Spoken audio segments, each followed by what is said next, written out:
nzambe nyonso à la page bisika boleki na kozwama na pesi bino sombote na kombo na Yesu tikete nzambe apambola bino kimia na nkolo ezala na ndako ya moko na kombo na Yesu bisika nyonso ba chrétien ya monde entier ozolanda biso nzambe pe apambola bino même bato basambelaka te nzambe ana posa na bino ana bolingo na bino tika nzambe pe bisika boleki na kozwama apambola bino oyo suite ya enseignement na biso sur passons de l'autre bord otolekaki na kobanda la fois passée lelo par la grâce de Dieu tolingi koleka na continuer l'ité na biso mais tango nyonso actualité oblige na zokoba na ko sensibiliser bana na nzambe na koleka na ko respecter ba mesures hygiéniques oyo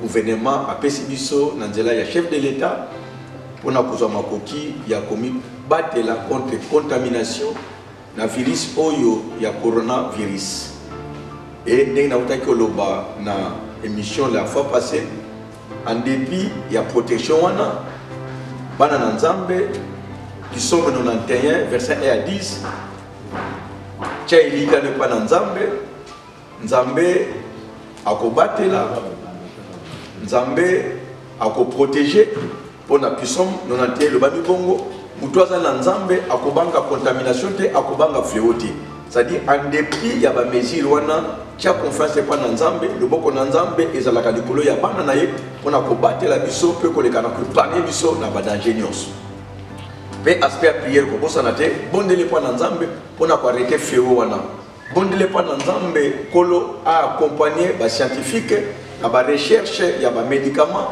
accompagner personnel soignant au bazo soigner ya ba quelqu'un qui na kozwama pour te trouver guérison et à part guérison contamination et les kana ko s'arrêter et que nzambe asala biso grâce pembulu donc faut pas paniquer respecter ba mesures hygiéniques compter na nzambe bondela pour na ko arrêter cette pandémie contamination bondela nzamba bikisa bandeko nyonso bazali contaminé bondela nzambe abatela ba personnel soignant nzamba batela bango nzamba protéger bango pour bazala contaminé te souci na biso zali te nzambe asunga même 4 semaines chef d'état leki na kopesa makambo eleka na ko s'améliorer afin que contamination et s'arrêter pour te tozonga la vie normale comme d'habitude nzamba pambola bino continuer ko bondela continuer ko sambela pe nzamba oleka na bosunga biso tozongi sikoyo na suite ya lité na biso tozongi na suite ya lité na biso tozolobela sire passons de l'autre bord tozolobela sire passons de l'autre bord bien aimé na pesa kino l'introduction alobaki c'est ça la pensée même de Dieu et même moi na nzambe kozala ka statique te d'ailleurs même français c'est lui qui n'avance, c'est pas requis. Donc à tout moment de la vie, il faut en penser il y a kolongwa bisuko zali pour que les bisika mususu. Donc quand tu mbula sika, kolingate ke makambo oyo ovivaki na 2019 et landa yo pe vraiment le la photocopie na 2020. Non, na 2020 il faut chercher une amélioration. Il faut un changement. Et c'est ça, penser il y a un message nanga.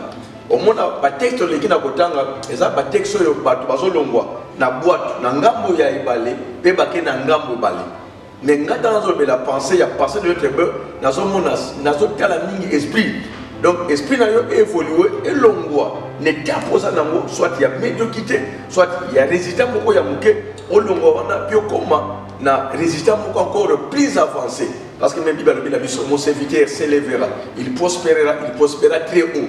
Voilà la pensée de la Bible. Donc, au tika de sika mon côté. Alors, verset la mission de limite au fond dans lelo, eza verset à Josué chapitre 1. Je crois, Josué chapitre 1. Kobandana 10e verset. Josué chapitre 1. Kobandana 10e verset. Kinona 12e verset. Yoka litangi na biso ndengezo loba. Josué chapitre 1. Kobani la 10e verset. Josué donna cet ordre aux enfants, aux officiers du peuple. Parcourez les camps et que vous commanderez et que vous commanderez au peuple. Préparez-vous des provisions, car dans 3 jours, vous traverserez les Jourdains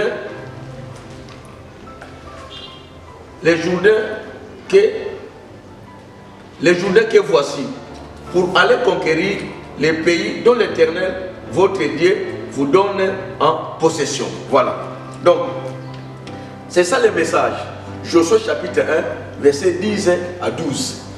Josué a dit à Israël, préparez-vous des provisions. Portez dans 3 jours,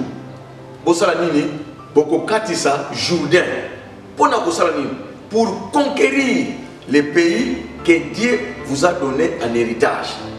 Bien aimé, beaucoup de réflexions, beaucoup des idées, beaucoup de vérités. Vérité claire, préparez-vous des provisions. Donc, il faut comprendre, pour monter l'ongwa d'un état à un autre, pour passer d'une dimension à une autre dimension, et zo sengayo ozala la provision. Je suis ici, préparez-vous des provisions. Dans 3 jours. 3 jours, et ça, timing. Dans le bac, toujours pas moutou. Dans le bac, toujours pas chrétien. Il faut y aller. Ce que tu es aujourd'hui, et ça, résultat, il y a lobby na yo. Oyo koza la lobby, et ça, résultat, il y a l'élo na yo. Donc, dans la vie, il ne faut pas négliger les temps. Et on moni, les Français parlent que le temps c'est de l'argent. Bien aimé, makambo oza nango capable de faire la lelo par rapport à âge oza nango. Lobby, au quoi que ça la moitié. Makambo oza capable de faire la temps oza na 20 ans, na 25 ans pour faire la moitié, na 30 ans pour faire la moitié. Et on se montre pas penser qu'à âge moko mutu fa banda musala, la fonction publique, mais na âge moko fa sa pension. Pour passer que négozo de kana kokola wana amortissement et ça va péter dans et on dit Josué a passé bango tani dans 3 jours. Bien aimé, makambo nyonso zo le kana kusala, faut ça la kango par rapport au temps. Faut pas toujours remettre au lendemain oyo kosala lelo. Là, et ça vraiment façon il y a pas goy na kosala lobby, et ça façon malamu te ya kolonga na kata mokiya.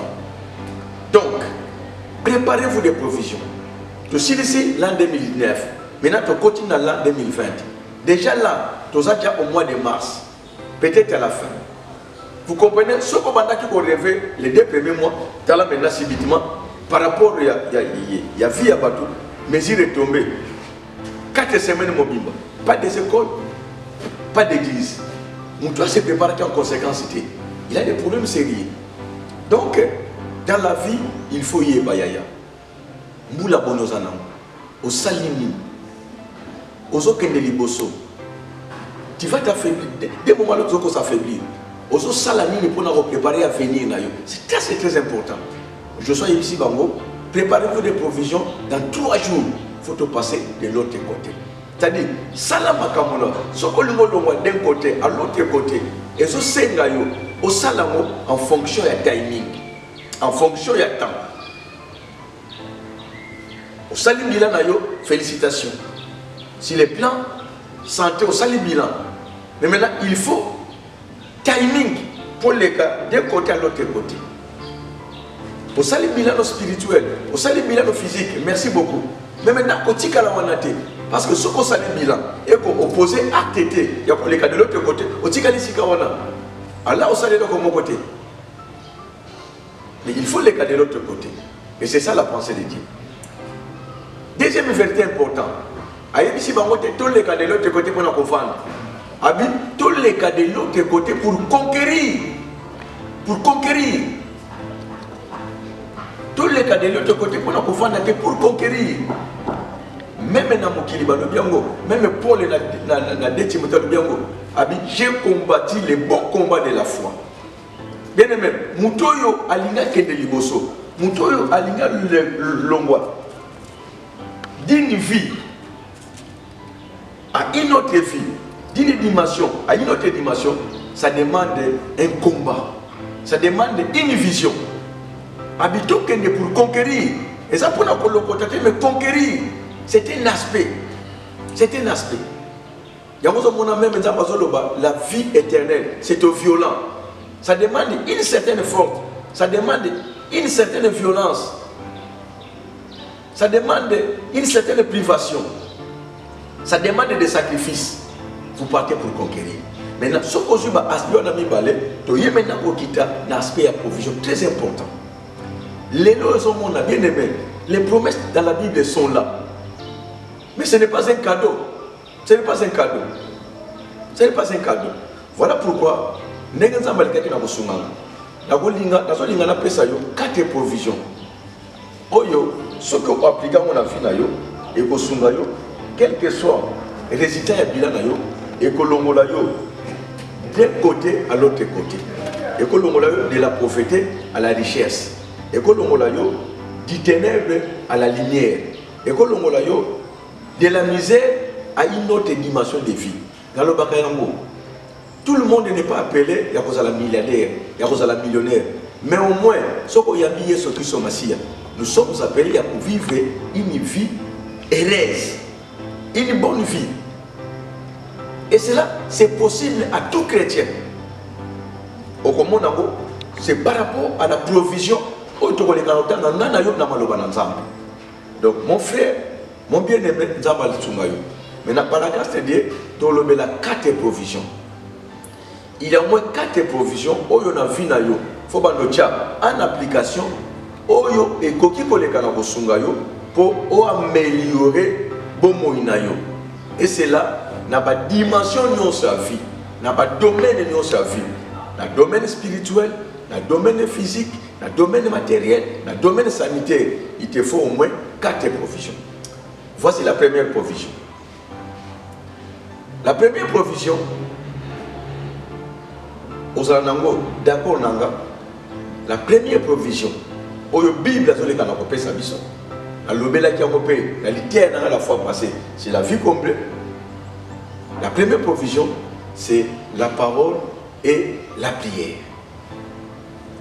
Provision à l'iboso, oyo fouet sungayo, olongwa, d'un état inférieur, pour comment, d'un état supérieur, soit pour atteindre l'objectif de la vie. Owana makamo mingi wala kanango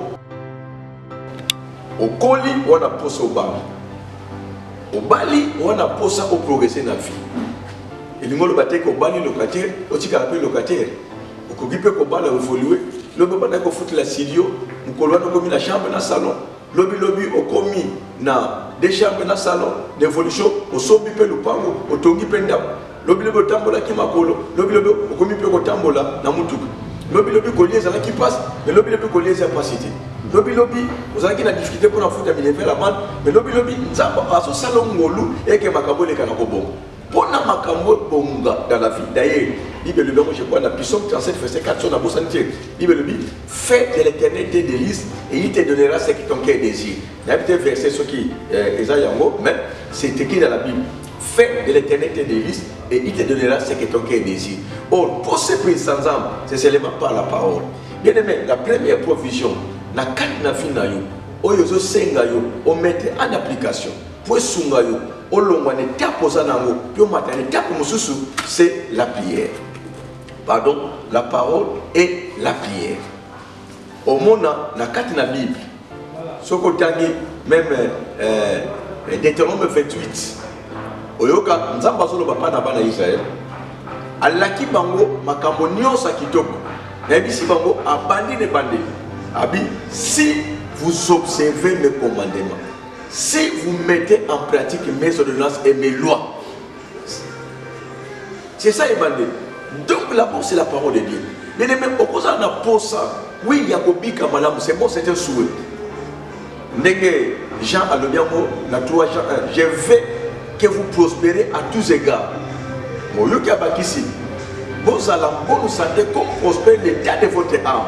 Or, l'âme, et l'obiko, et guérison, dans voilà pourquoi la première provision, il faut mettre en application, c'est la parole de Dieu. Or, dommage les lots. Combien de balles dans l'âme? Tout ça, moi même, bana na nzambe bazwa na 4 églises bokomona mwana na nzambe même ata na Bible était bokomona mwana na nzambe même ata na Bible était même ata ba scientifique ba technologie avancée ba tiens biso ba Bible même le téléphone. Mais combien de tes enfants qui sont capables de comprendre la Bible? Bien aimé, la première provision c'est la parole de Dieu. C'est la parole de Dieu. Il faut Nzambe asungayo, Nzamba sungayo. Dans la même Psaume 119, Psaume 119. Donc, bien aimé, nous sommes appelés, il y a pour mettre en application la parole de Dieu. Psaume 119, verset 1. Psaume 119, verset 1. Yoga Bible et le Bible. Et ceux qui sont intègres dans leur voie, qui marchent selon la loi de l'Éternel, et ceux qui gardent ses préceptes, qui les cherchent de tout leur cœur. Certes, ils ne commettent pas d'injustice, ils marchent dans ses voies. La première provision, c'est la parole de Dieu. Josué déjà, Josué 1, verset 8 à 9. Que ce livre de la loi ne s'éloigne pas de ta bouche. Médite-les jour et nuit. C'est alors que tu retireras dans toutes tes entreprises.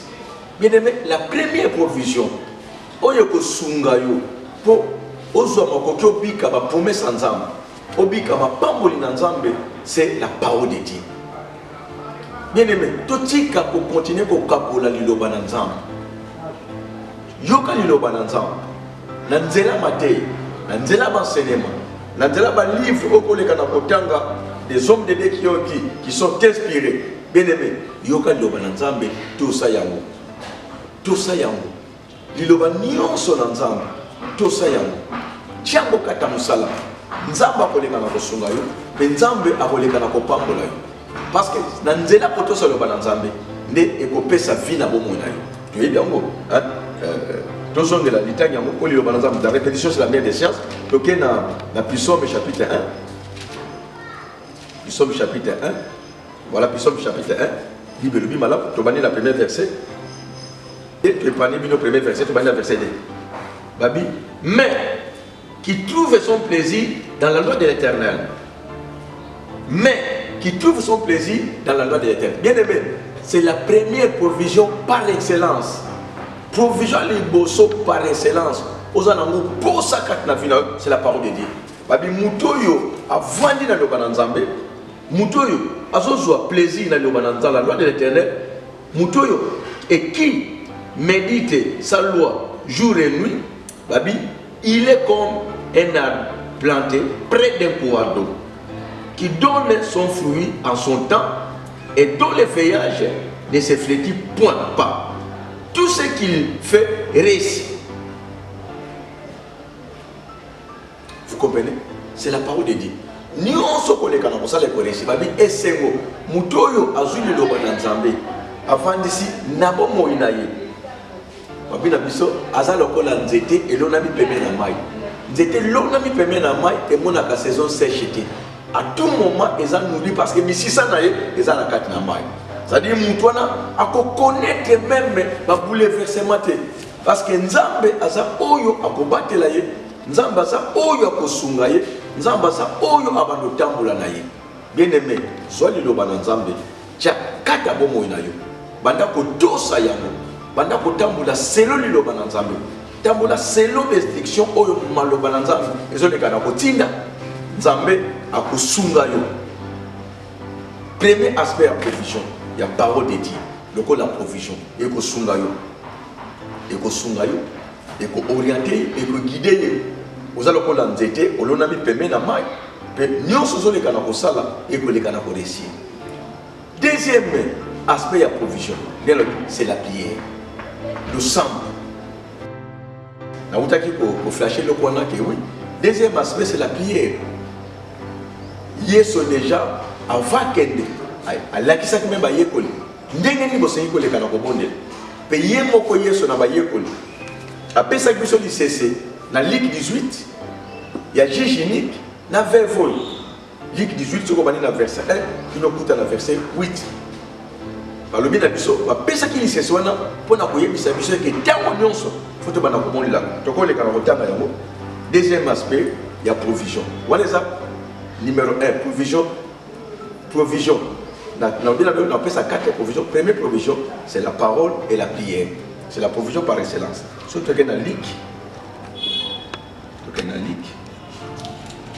Ligue 18, Ligue 18, le bas de la verset 1, il y a besoin de parabole du juge unique. Jésus leur dit une parabole pour nous montrer qu'il faut toujours prier et ne pas se lasser. Donc, c'est ça la première provision. Un, c'est la parole. Et deuxièmement, tant qu'on s'en là, nous sommes nos zamba parce qu'il a besoin de la savon. Et sokolio et bongisio, nzambe agréyo. Mais tant qu'on y pas dans nzambe, na demande na yo. Parce que pour la longue d'un côté à l'autre côté, il faut d'abord le mot dans nzambe. Il faut dans la prière. Il faut sembler dans nzambe de muto ko sunga yo. Mais fort na biso nyo to ko le kana ko sala sans nzambe et ça fin. Voilà pourquoi Yesu azo pesa ba mo parabole. Balobi na biso de baleke nkolo apesi ba mo parabole o pour na ko lakisa ba mo ke tango nyonso il faut ko bonde laka. Bande commune, vous passez beaucoup de temps. Mambo kole sabana poko somba imité pour benga mutana poto obenga mutana bona. Mais ozana tango ya ko poussa ne pas na nzambete olele la likamuna la prière. Exemple il y a 20 voix mais dans la Bible parce que ozongi pe na des Samuel exemple pe il y a un qui na koza avec un problème moi azoti moi na passé par là. C'est dans la prière. À côté de la temple, la bonne, à tel point que le prophète dit à Zaki Pemel, mais qui n'a pas dit au langue Abissé, mon monayo à langue, mais à son lait, la carte à mon thème, pas ces années. Il y a Abissé et ça la mélange de mon Seigneur pendant ça la mélange. Donc, bien aimé, la première provision, c'est la parole. Tout ça, il y a un ensemble. Namo bimba namo. Et provision yami balé sangani nango c'est la prière. Il faut y avoir un monde. Ligue 18 amour, il faut toujours qu'au monde là pour ne pas se relâcher. Bien aimé, un chrétien qui ne prie pas, n'a évité, il est chrétien quoi? Parce que la prière c'est comme la respiration du chrétien. Donc à tout moment papa, prenez du temps pour les canaux au monde là. Il y a un moment toujours même la tango.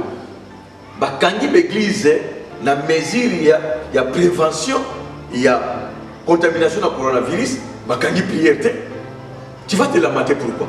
Président quand il prière, bah pékisi mouta les canaux ensemble là.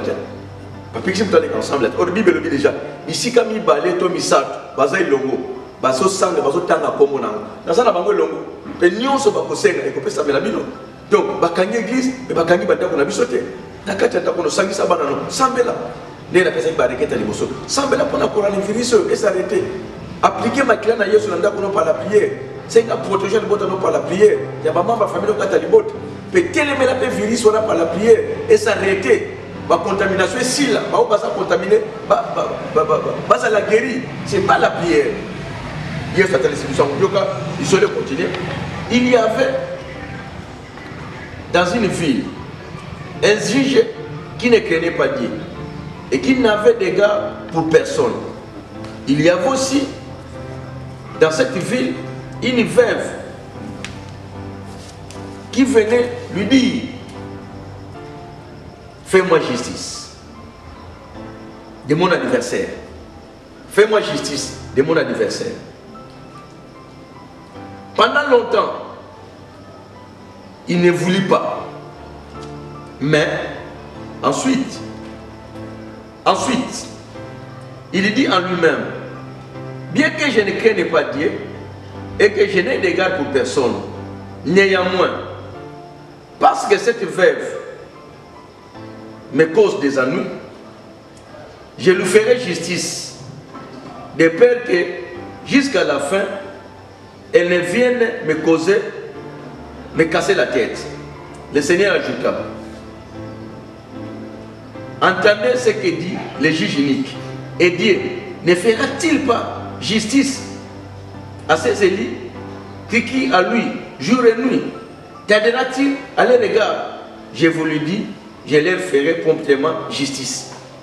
Vous écoutez, oyoki liloba na nzambe nkolo apesi biso exemple ya jijo ayeba kuto nzambe te mais lokola veuve oyo abanda kotungisa mutu mpe moi kata likambo nanga na suka esalami nini même juge alobi te mwasi oyo asi alembisi ngai ntongo kata likambo nanga midi kata likambo nanga likambo ya veuve oyo mpo akontinue kotungisanga te yesu abakisa biso soki kutu mutu ayebaki nzambe te kotungisama elembisi ye alobi nakata likambo wana a combien plus forte raison ngai nzambe abi bayenge beni nyonso oyo bakotungisa na losambo bakokrie mpa na ngai nzambe nakozwa makoki ya koyoka bango mpe nakosalela bango selo kosenga na bango na kombo na yesu. Bien aimé, c'est ça la première provision. Olingi olongwa neta moko okende neta mosusu. Première provision, c'est la prière et la parole et la prière. Yekola maloba na nzambe yoka yango tosa yango tiamu na musala maloba nyonso bazoteya yo pesa ya nzambe ya mokana nzambe tosa yango tiaka ta musala pe à tout moment bien aimé yango ni bible le biso na 1 Thessaloniciens je crois 5 et puis prier sans cesse. Le sambo c'est ça la respiration du chrétien. Prier, la prière ordinaire, retraite, jeûne de prière, veille de prière, nuit de prière, selon que la dimension nyonso molimo na nzamba ko leka ko kambela yo par rapport à kao leki na kozana nango. Ça c'est la première provision. Voici la deuxième provision. La deuxième provision. Oyo nzamba pesi yo. Deuxième provision on nzamba pesi yo. Pour olongwa d'un côté, pour que de l'autre côté, c'est ton cerveau. Cerveau na yo, eza moko na provision oyo nzambe apesi yo pe pour ekoka kosunga yo pour yo olongwa d'un côté puis okonde de l'autre côté. Ton cerveau. La prière, la parole et la prière, c'est la première provision. Mais la deuxième provision, c'est ton cerveau. Bien aimé, cerveau na yo, ba pesi yo na pamba te. Ba pesi yo cerveau, faut tournaka, faut ekanisaka, faut réfléchisaka. Il faut réfléchir, il faut kanisa pour eza deuxième provision. Oyo nzambe a pesi yo katina bomo ina yo pour esunga yo olongwa d'un côté puis okonde de l'autre côté. Alors, pour cerveau na yo eleka na ko fonctionner malamu. Eza na ba support, on a bengi support oyo koleka na ko sunga yo. Nous avons trois supports oyo faut sunga yo pour na raisonnement na yo eza la biblique peut et conduire yo derrière te. Premier support, c'est la sagesse. Deuxième support, c'est l'intelligence. Et troisième support, c'est la connaissance. Bien aimé, même Bible au jour du malheur, réfléchis. Donc, tant que ça li bilan na yo, et qu'on moni makambo, et zo tambo la malamuté. Au moni makambo, et zo tambo la malamuté. Et zo senga yo, maintenant, au banda pour réfléchir. Tu dois réfléchir. Tu dois raisonner. Nous avons pas péché au cerveau pour ne pas battre. A péché au cerveau pour la réflexion, pour le raisonnement.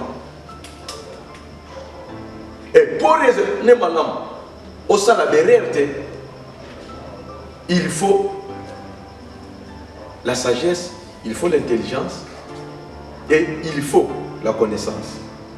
Et vous avez même ce que vous avez dit, je crois dans Deutéronome 30-19. Il y a peut-être 39 ou 19-30.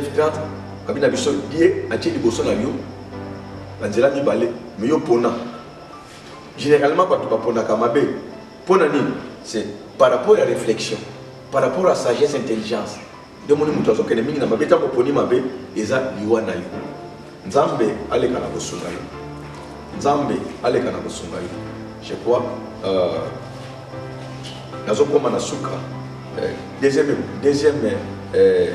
provision yo na kozongela ngo na dernière partie nanga o eleka na kosunga yo. Mais baba ke autant même verset la Bible, mais je crois la troisième partie on a reçu cet enseignement ndé na kolobela yo si la deuxième provision où ezali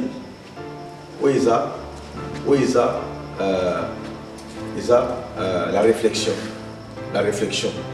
où il est dans la réflexion. Voilà pourquoi na yebiso le sous ndé na lobaki ne bandeli nzamba le kana kosunga yo bien me comprendre makambo ozamwana na nzambe mais tant on s'applique à la prière, tant on s'applique à la parole, au kokufa lokola, au tunions. Nous avons des enfants de Dieu avec toute la richesse que contient la Bible. Ils sont sous la domination de Satan. Satan sont les canaux dominés par eux. Ils sont sous la privation de Satan. Pourquoi? C'est parce que ce sont des ignorants. Même si on a posé 4, 6, Nicolas Dominant.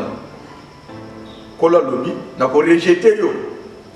Parce que tu manques la connaissance. Si tu es nzambe apambola bino, il y a une place. Na bon moyen bisto. Si vous avez posa nanga, ba numéro nanga, ils ont défilé na bas de l'écran. Vous avez pour soutenir cette émission, les mêmes numéros wana, ils ont Orange, Money, et ils ont Airtel Money. Donc dans mon c'est le nzamba kolega na kosunga. Nous avons pas ça va dans la Pâque pour sambela na banda, même na musika pour sambela. Pour soutenir les missions pour te kende liboso. Les besoins ils ébélé et que nzambe na bolingo na ye akoba ko soutenir parce que makambo zo senga pe ba matériel ébélé alors nzamba sunga biso akoba ko pouvoir na ba besoin a pouvoir na ba besoin mo moni même eza moi tambola ito kataki les missions ba doza la soutenir c'est faute moyen faut faire besoin mais nzamba ça biso grâce nzamba pambola bino il faut pas paniquer bondela nanda sambela panza sango na bande ko na yo bana la Pâque botala des missions bo bondela nzamba sunga bino to sambeli Nzambe na tondi yo pe na commission pour la bolingo pe pour na mwana yo tikete liloba oyo ezwa place na mitema bana na bato ndenge tozokota mbula sika liloba zoteya sunga bana na yo tolongwa d'un côté et de l'autre côté moto na oyo eleki na kotala ye aleka na avancer na pamboli peuple de Dieu na pamboli ba chrétien monde entier pe ngolu nezala kata ba paye o ba yebi nzambe te ba yeba nzambe enfin que bazwa sécurité ya nzambe kimeleka na kozala qui met à la carte en boca na biso to soko ba ko keleme la contamination ya virus et s'arrêter bato bazaki contaminé ba bika pe kimio kota ponyo sozo malamu na kombo na Yesu to bondeli bongo amen bye bye zaba pambola bino.